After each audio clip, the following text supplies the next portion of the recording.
Skill Drop Stop Gaming, home to the Dirty Dough. What is going on? Had a comment asking about what my build was, so here it is. Uh, for my Moors, I would say the biggest difference that from my Moors than other people's Moors sniper rifle is I do run the photonic charge barrel. And what this does is just gives you insane range at the cost of charging the barrel up, which I think it's like 1.5 to 2 seconds to get a full charge. But at full charge, you have like I think it's like 1400 bullet velocity, which at that level is there's like almost no bullet drop. So the main the main like reason I built it like this is when I'm sniping, I like to hit far shots pretty much. And with this build, you can hit my farthest shot, I think, is 500 meters, and I had to lead it, but that was my farthest shot with this gun, which is pretty nuts. And that's why I run the photonic. It's just pretty much bullet velocity and range and pretty much firepower. It does it all. Just the only downside is you got to make sure it's full charged, and if it's not fully charged, it's doesn't have great bullet velocity, so you gotta get used to that charge.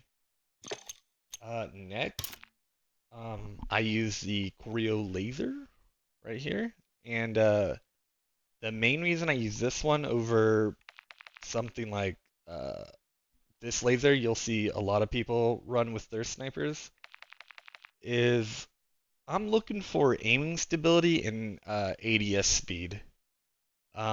This laser gives a lot of aiming stability and it gives like moderate aim down sight speed. I know there's other lasers that give you probably more aim down sight speed over the aiming stability, but this one just gives me everything I'm looking for. The aiming stability, the ADS speed, and the con is laser visible and ADS. Not that big a deal for me because I'm sniping, so it's not that big a deal. Next, I'm using the SZ Heat Source 800. It is a thermal optic, and it is a high zoom optic, so you're gonna get that con of the large sniper glint. Um, with this optic though, there's this is the default. The reticle is like a T cross with a dot. It's pretty easy to use. Um, Nothing too crazy. I will say, obviously a perk to thermals is you can see through smoke, which right now everyone's using smokes, so it's really, really good. And the one I'm using is if you go to the skins, this is the default, and then this is kind of like the pay to win. And with this optic, here I'll go to the range so you can see the difference. With this optic, it's super clean. Uh, it's just a blue dot, so it's really nice. But yeah, that's pretty much the difference. So this is the one I usually run, and then it's not that big a difference. It's just a different color, no blue dot. So there's a difference in optics. I like the pay to win one just because I paid the money for it and it's pretty clean. But yeah. I will say another thing, a caveat with this optic, which I haven't seen anyone talk about because it's not like a huge attachment or anything. But in default, you can see through smokes. With this optic, the skin, for some reason it's broken and you can't. So that's kind of the pros and cons of these two. This one, you can't see through smoke, but it has that really clean blue dot. This one, you can see through smoke, but the reticle is a little funky. But then my stock. Everyone runs this super light 90 stock, And if you look at the cons, it gives you -3 to aiming idle sway. That causes your gun when you're in ADS to sway around. That's what we're kind of trying to counter with the aiming stability of that laser. The stock I run for this gun is the Icarus Light stock. No cons. The aim walking steadiness, not that big a deal for this build. We're not really trying to walk and snipe. We're usually mounted or standing still because we're on a high point. But pros, ADS speed, sprint to fire speed.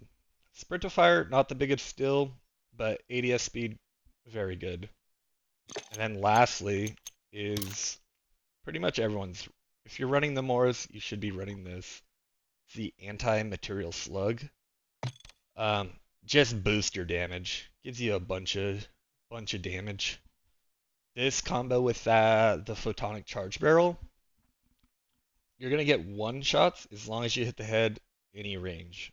So it doesn't really matter. Kind of like the old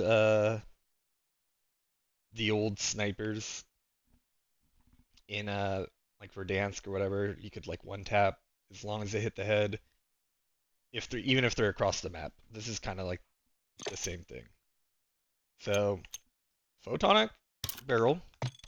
Those are the stats. Corial laser. Doesn't really tell you the aiming stability. It's not on here, but those are the stats. Scope. Good scope. I like it. You can use whatever you like, but that's just what I'm using right now. Nothing too crazy. The stock. It gives you about good ADS. It's good sprint to fire. I mean, this one gives you a lot of mobility, but I don't know. Like I said, that aiming stability is rough. And then the anti-material rounds. Yeah, that's about it, man. Uh, hope that helps you guys with my build. Helps you build your build. All right, and I'm gonna switch over to my SMG that I run it with. Pretty much your standard Supra 46. It's not that nothing's really different here, I don't think.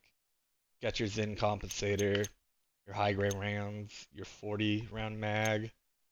I guess this is different. I run my rear grip instead of a laser or whatever other attachment people run. Maybe they run a barrel, an under barrel, or optic.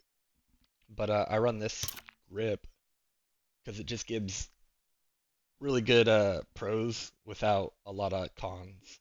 The pros pretty much just recoil control, 7% across the board, not really any cons. It's really good. The stock, this is pretty much where all the mobility for this gun comes out of. This Rescue 9 stock is nuts. Gives you so much movement speed. So every Supra 46 build, honestly, you should be running at least this Rescue 9 stock. High grain rounds, obviously, they just give you damage and range. Just give you that effective damage range a little bit more. Pushes it to 16 meters, which is great for this gun. And then obviously the Zen 35 compensator just pretty much keeps you off the map a little bit, you know, gives you a lot of recoil control for the vertical and horizontal, and it's just great. It's a great attachment. It's another one that's pretty commonly used on all guns. My tacticals, obviously I'm running smokes. Lethals, I like thermals. Another meta, they're the thermo Eric grenades. Those are super good. So you can't really go wrong with either one of those. And then perks. My perks, I'm running sleight of hand, mountaineer, resupply, high alert. I know a lot of people run flex. But since I'm sniping, I find it a lot more useful when I'm scoped in and someone's trying to snipe me from the left or right or back. It lets me know, hey, I need to get down. Resupply, just it's just easy. I never have to think about like if I have smokes. I always have smokes. It allows me to stock up smokes. If you watch my gameplays, a lot of the times I'll have about 4 smokes at least, just so I can always have great rotations. Like if I get in a sticky situation, I can just smoke and I know I have at least 4. So, and then when I if once I'm situated, I can restock up all 4 of my smokes. I don't have to pop an ammo box or anything. I don't have to carry an ammo box, you know. I just know, hey, it's slowly accumulated. Just hang out. Mountaineer, pretty self-explanatory, jumping off buildings, getting kills, super good for mobility, you know, even if you're not the most sweaty player, if you're running from a player, you know, a sweaty player, you just jump off a building and like keep moving. You're not going to get that little stun effect at the bottom of the building. So I think Mountaineer is another just must-have perk. The only question mark perk I would say is sleight of hand, and I would say you could switch it out for double time. And that's pretty much it. Like it's either sleight of hand or double time for me. I mean, you can argue EOD, you can argue strong arm if you're running like C4s, but for me, I think it's either sleight of hand or double time. I bounce between them. And that's pretty much my loadout, guys. Yeah, that's it.